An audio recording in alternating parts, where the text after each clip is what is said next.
Hi, I'm Canon Andy, the Canon presenter here at Winchester Cathedral, and you join me here in the choir of the Cathedral, the praying heart of the Cathedral building.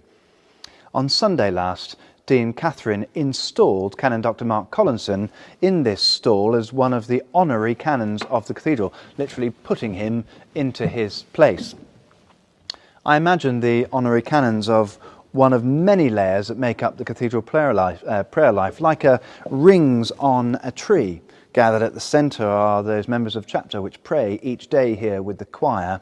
and the congregation surround them, and the wider college of canons around them, and occasional congregations around them, and now around the world people praying with us the daily office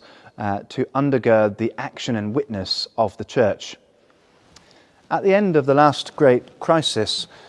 in this stall, the Vice Dean's stall, sat Canon Roger Lloyd, who was a great proponent of prayer undergirding our action. It was the birth of the welfare state, and he set up a movement of prayer which lasted the next 50 years, which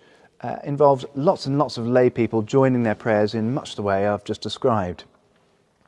I would love to see a doubtless very different movement of prayer to undergird our great plans as we move forward after this particular crisis.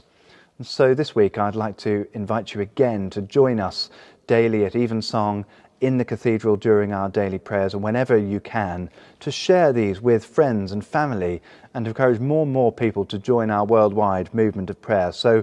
that our ambitions would be joined by intercession, action by contemplation, and all our plans by our great movement of prayer.